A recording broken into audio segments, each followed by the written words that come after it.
salve! Eu sou a Carol Swan e hoje eu tô aqui para mais um vídeo de Família no Nataê. Hoje a gente vai falar um pouquinho mais sobre os capítulos lançados até agora e fazer uma análise ali sobre essa jornada que o Fuxi tá traçando até agora. Então, se você curte Família no Nataê, fica comigo até o fim, beleza? Desde o momento que o Fuxi se transformou no lobo, ele adquiriu consciência. Então, ele começou a analisar tudo que estava em volta dele, cheiros, sensações, dores. Até porque quando ele se transformou no lobo, ele também copiou as feridas do lobo, então ele já foi o primeiro momento dele sentindo alguma dor. A gente tem ali na narração o frio da neve que ele sente. E quando ele chega na casa do menino, a primeira coisa que ele percebe ali é justamente isso, as sensações, as coisas que estão interferindo diretamente nas sensações dele. Ele analisa o calor da fogueira, o cheiro da comida, a luz do ambiente, e ele até diz que é um ambiente acolhedor, que se ele pudesse falar, diria que ficaria ali para sempre.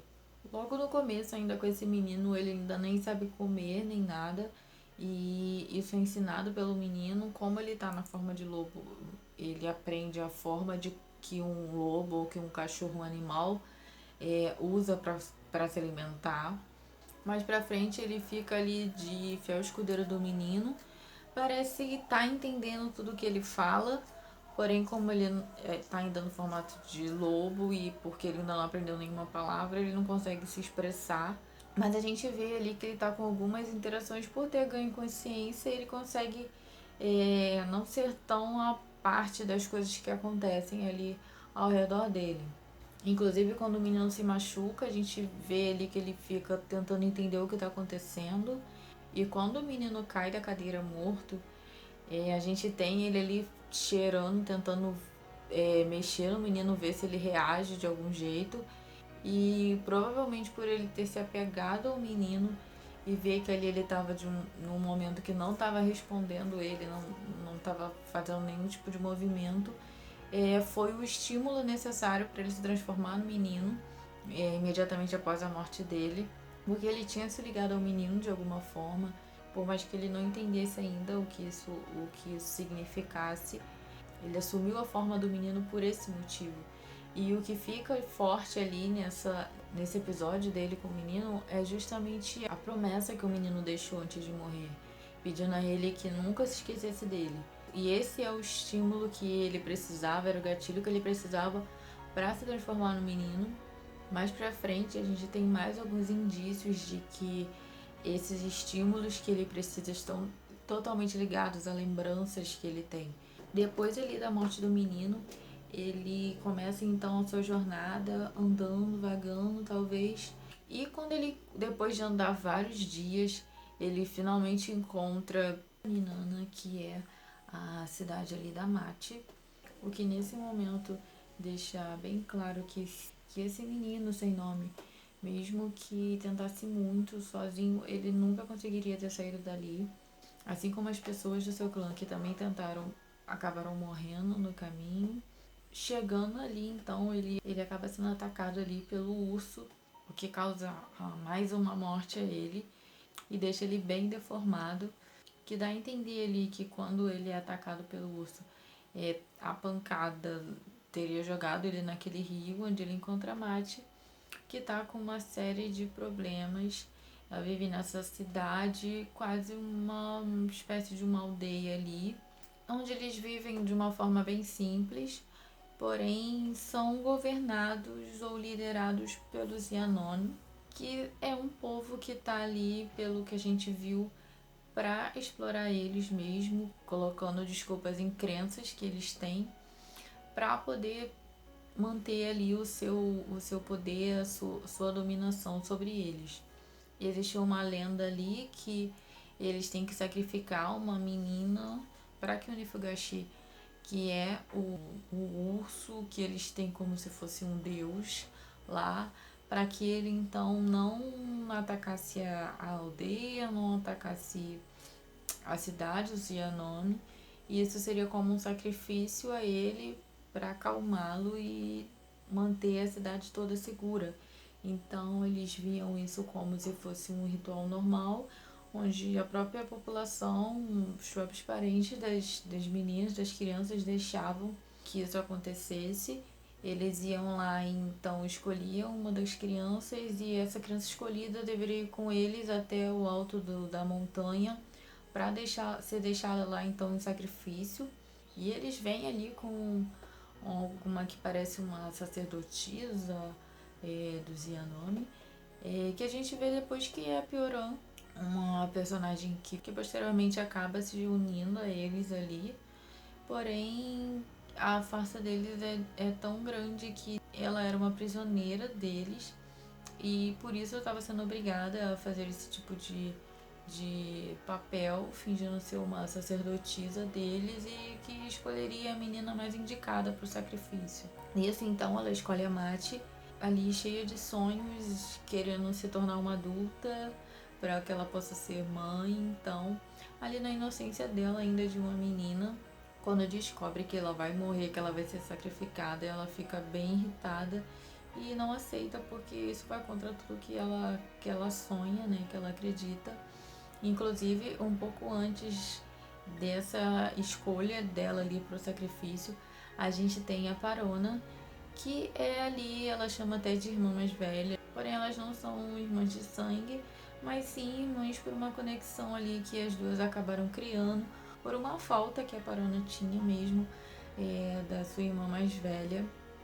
A gente descobre mais pra frente a história dela, que a irmã dela tinha sido sacrificada do mesmo jeito que estavam querendo fazer com a Mati quando elas eram menores, e que a irmã, sabendo disso, já escondeu ela numa árvore, no tronco de uma árvore, no dia da escolha para o sacrifício, e então se colocando assim em perigo no lugar da irmã, no lugar da Parona. Devido a isso, então, a Parona acaba se ligando muito, se afeiçoando muito a Mati e tenta então impedir que isso aconteça com ela, já que elas têm ali uma ligação como se fossem de irmãs mesmo. Então, quando ela percebe que os Yanomis estão indo para lá para fazer mais uma escolha de mais alguma criança para o sacrifício, ela tenta sair com a Mati dali, esconder ela na floresta, como a irmã dela fez com ela, mas acaba dando azar de dar de cara com a Hayase, que é ali a líder dos Yanomi e responsável por coletar crianças para o sacrifício. A Hayase é uma mulher bem fria e de longe é uma das piores vilãs que a gente vai ter até agora. Em Fumetsu, ela parece sempre muito calculista e fria, sem se importar com os outros para fazer o que ela acha que tem que ser feito ou para se beneficiar com o sacrifício dos outros.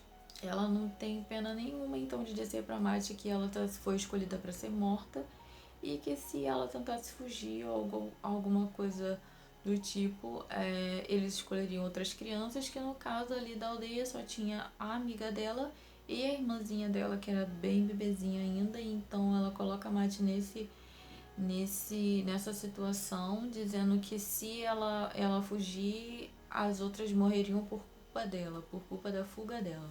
A gente tem até uma cerimônia ali, um banquete, como se fosse algo muito honrado, ter sido escolhida para ser sacrificada ali. E os moradores não sei se só fingem ou se realmente acham isso, acham que é uma honra, então parabenizam a Mati e a família dela enquanto eles passam ali por essa cerimônia. Porém, os pais dela, a gente vê claramente que estavam fingindo. E no primeiro momento que eles têm ali sozinhos com a Mati, eles abraçam ela e começam a chorar e pedem uma sequência de desculpa, mas na ideia deles eles não têm o que fazer, já que é a tradição ali da cidade, da aldeia. E infelizmente ela teria sido escolhida e eles deveriam realmente se despedir dela. A Mati então aceita ir com eles, né?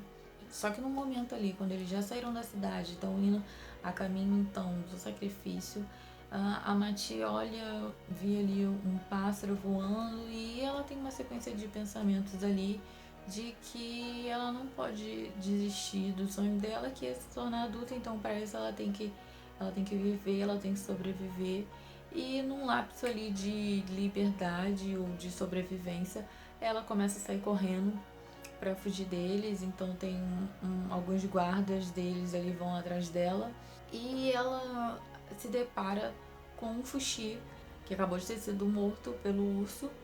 E então eles veem, quando os soldados chegam, veem o Fuxi totalmente deformado ali e se assustam, chamando ele de monstro, onde a Mate tem um pouquinho de folga ali para fugir e acaba seguindo o Fuxi. Então dali eles começam a ter alguns contatos, ensina ele que ele precisa comer, que ele precisa se alimentar, dá uma sequência de frutas para ele. No começo ali eles têm alguns problemas de comunicação, mas depois ela entende que ele não sabe nada sobre a vida, não sabe como agir, então ela mesmo com esse instinto dela de querer ser adulta, ela acaba gostando e diz que vai ser a mãe dele e vai cuidar dele. Ela até ensina ele ali a dizer obrigado. Ele parece não entender muito ali na hora que ela faz. E depois ela tem alguma sequência de sonhos da amiga dela e da irmã dela morrendo por conta dela ter fugido. Então ela decide voltar para o Zianome e nisso tudo a gente tem a Parona tentando salvar ela.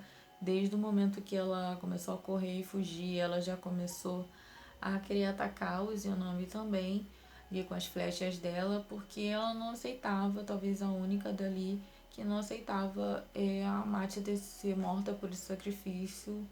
Então ela segue desesperada procurando a Mate para achar a Mate antes deles, e porém ela acaba sendo capturada. E nesse momento a gente tem então que ela tá presa na árvore, ela é quase atacada por esse mesmo urso que atacou o Fuxi, mas ela consegue fugir antes e acaba encontrando o Fuxi também. E ela até pergunta sobre a Mate, mas ele não sabe dizer, né, obviamente. Então ela sai e vai atrás dela. E a Mate então acaba dando de cara com Hayase, que prende ela de novo e leva ela de volta segue com ela pro sacrifício. Já lá no sacrifício, a Mate desacordada, deitada lá, presa.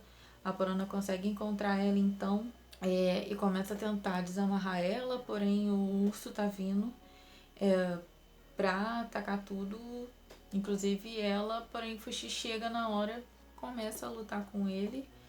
E a gente vê que cada vez que ele machuca o urso, os pelos dele se arrepiam, porque ele sente dores das pessoas que estão à volta dele, principalmente quando a dor é provocada por ele sente essa dor.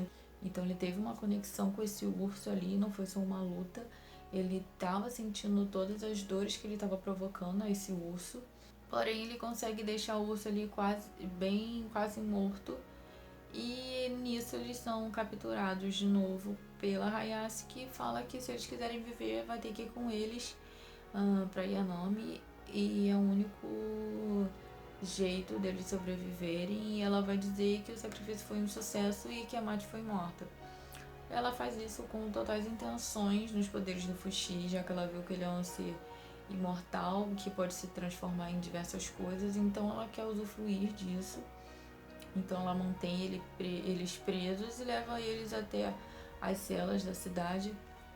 No começo parece que ela não é tão má assim, leva eles para passear, para comer. A Matia tenta até escrever uma carta para os pais, porém ela percebe nesse momento que eles não sabem nada sobre escrita, sobre mapa, sobre localização, e mesmo onde eles estão situados, a vida que eles levam ali parece ser totalmente isolada do resto do mundo.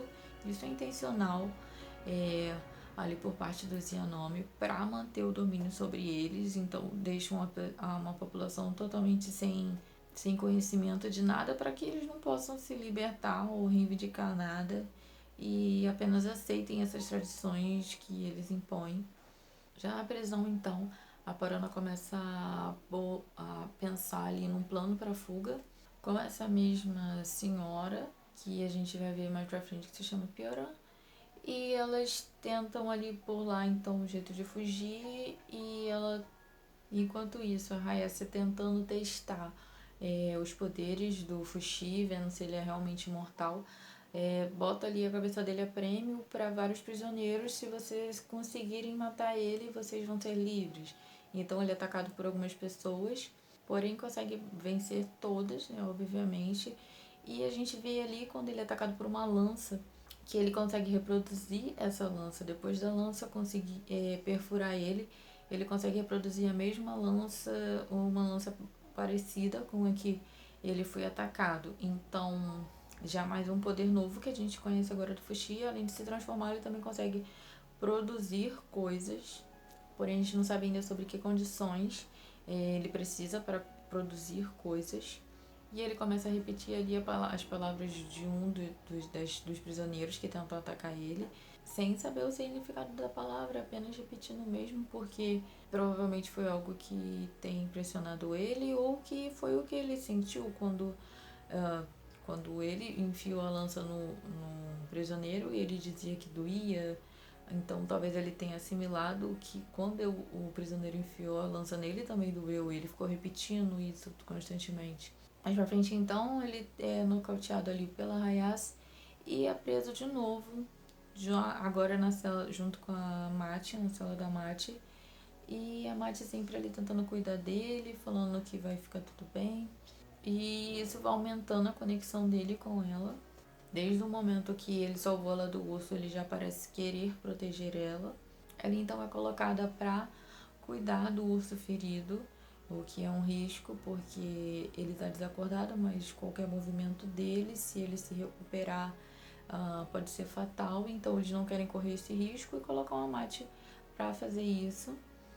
E então ela, analisando o urso, a gente começa a entender um pouco também do lado dele, que ele tá com os olhos feridos ali, sangrando, provavelmente por algum outro ataque que ele já sofreu, e com muitas flechas.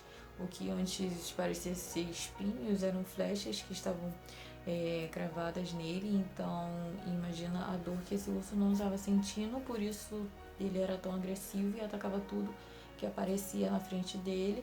E a Mate entende isso e cuida dele ali, e fala inclusive que eles não são diferentes, que não estão tendo escolha, que são pessoas que estão sendo usados por outras. E cria também ali uma ligação com esse urso, e o Fuxi olhando tudo bem de perto. Mais pra frente então a gente vê que o urso morreu. Eles têm notícia ali de que o urso não sobreviveu. E a Parona então põe o seu plano em prática, já que ela precisa, a ideia dela é fugir dali e levar algum pedaço do urso para provar que o urso, que eles acham que é um deus, não existe mais, que está morto. Então os sacrifícios não seriam mais necessários.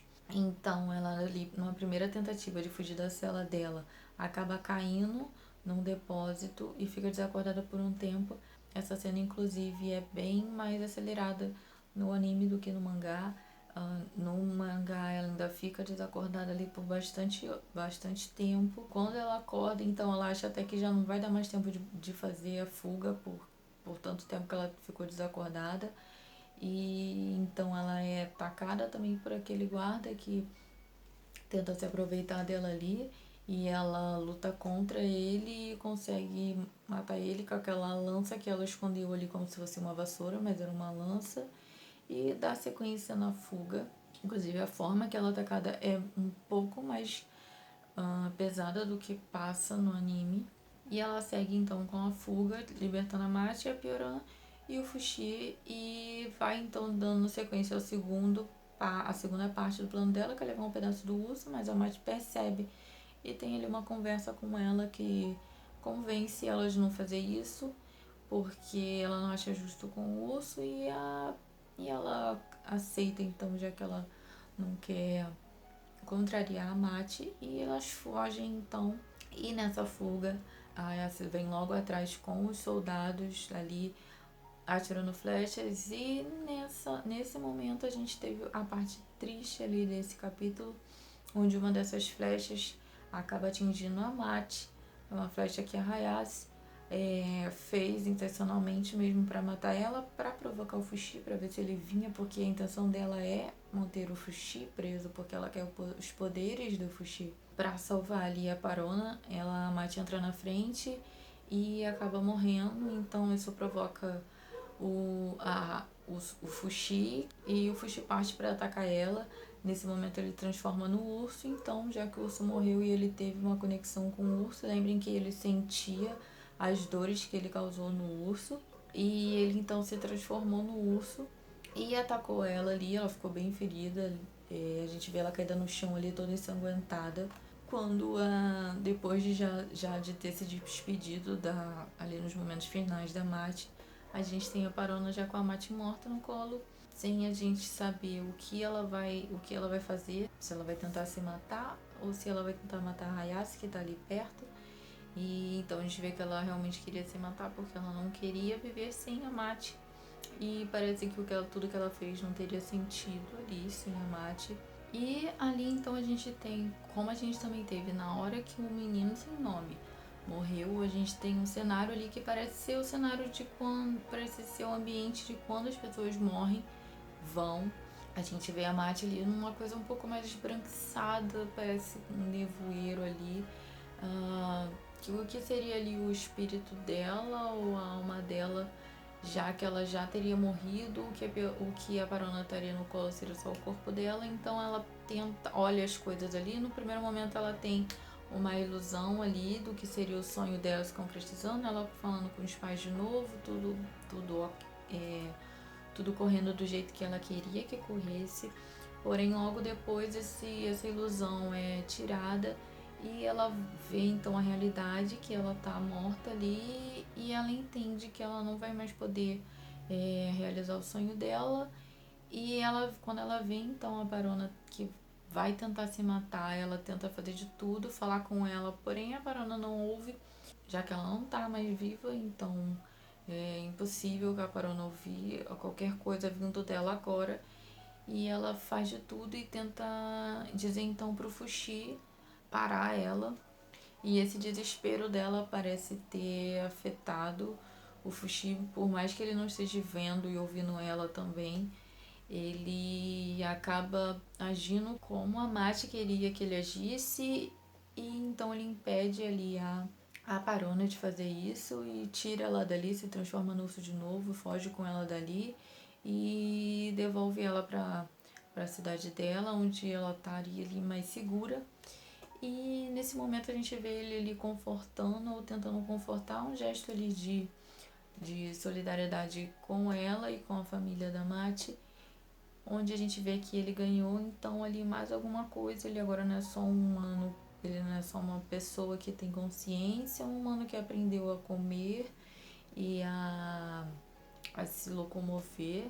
Agora ele tem também humanidade, ele consegue entender e sentir as coisas que estão em volta dele, entender o que acontece com as pessoas e se sensibilizar, ter sentimentos de acordo com o que está ali, com o que está acontecendo ali com ele. Então a gente vê ele um pouco confuso ainda do que é isso, que é a primeira vez que ele começa a sentir alguma coisa, ter então essa ideia de perda, porque mesmo quando ele perdeu o menino, ele ele não entendeu o que era aquilo e só continuou andando.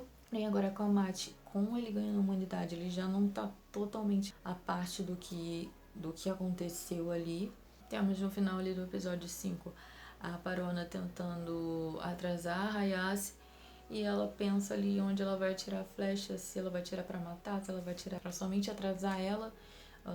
E ali com certeza uma mistura de sentimentos, raiva por ela ter matado a Mate, e ela acaba tirando então a flecha na mão da Hayase, e as pessoas em volta ali comemoram, dizendo que ela acertou, e ela ali muito decepcionada diz que ela errou, porque provavelmente ela não queria tirar só na mão, ela queria tirar para matar, mas esse eu errei que ela fica repetindo ali não parece ter sido que ela errou na pontaria, mas sim que ela não teve coragem de realmente matar a Hayase, que apesar de tudo que ela fez ali, de toda a maldade que ela causou, a Parona ainda assim não conseguiu matar ela, ainda por ser uma pessoa boa, não conseguiu fazer o que ela gostaria de fazer. E é isso. Deixa nos comentários o que vocês estão achando de evolução no Atae. Comenta o que vocês estão achando também da evolução do Fuxi, desses poderes novos que ele tá adquirindo aí. Deixe seu like se você gostou desse vídeo, se inscreve no canal, ativa as notificações, porque ainda vai ter muita coisa de Fumetsu no Atae por aqui. Me segue no Instagram também, @carolsuan, que lá sempre eu comento alguma coisa pra trazer aqui pro canal. Então é isso. Obrigada pelo seu apoio. Matané.